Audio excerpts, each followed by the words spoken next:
Cancer രോഗബാധിതയായ സ്ത്രീ മരണത്തോട് മല്ലടിച്ചുകൊണ്ടിരിക്കുകയാണ്. ആയുസിൻ്റെ പുസ്തകത്തിൽ നിന്ന് പേര് വെട്ടി നീക്കപ്പെട്ട് കഴിഞ്ഞു. അന്ത്യ ദിവസങ്ങളാണ്. ഭാര്യ ഈ അങ്ങേറ്റ കനിവോടുകൂടി ശുശ്രൂഷിക്കുന്ന ഭർത്താവിനോട് ചോദിച്ചു, ഞാനിപ്പോൾ അഴുക്കാണല്ലേ? അയാൾ പറഞ്ഞു, അങ്ങനെ പറയല്ലേ മോളെ, നീ അഴുക്കല്ല, നീയാണ് അഴക്. ഞാൻ കണ്ടിട്ടുള്ള ഏറ്റവും അഴകുള്ള ആൾ നീയാണ്.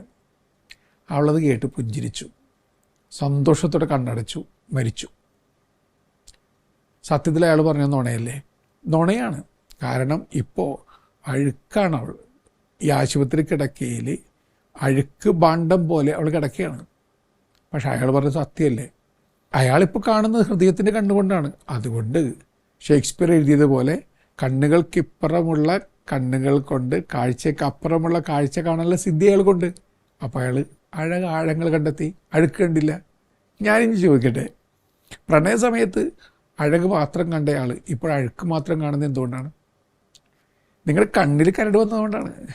കാഴ്ചയിൽ വല്ലാത്ത ബ്ലറിങ് വന്നതുകൊണ്ടാണ്. പണ്ട് മാലാഖയായിരുന്ന ആളിപ്പോൾ മൃഗമായി മാറിയത് എന്തുകൊണ്ടാണ്? ഭാര്യ ഭർത്താവിനോട് പറയണേ, ADBC എന്ന് പറയുന്ന പോലെ നമ്മൾ ദാമ്പത്യത്തിലും വേണം 2 തരംതിരിവുകൾ. AM BM. അയാൾ ചോദിച്ചു, എന്താണത്? അവർ പറയുന്നു, BM ബിഫോർ മാരേജ്, ഞാൻ നിങ്ങൾക്കൊരു മാലാഖയായിരുന്നു. AM ആഫ്റ്റർ മാരേജ്, ഞാൻ നിങ്ങൾക്ക് വെറും മൃഗമായി മാറി. അങ്ങനെ ഒരു തരംതിരിവ് സംഭവിച്ചിട്ടുണ്ടോ നിങ്ങളുടെ ജീവിതത്തിലെന്ന് ചിന്തിച്ച് നോക്കുക.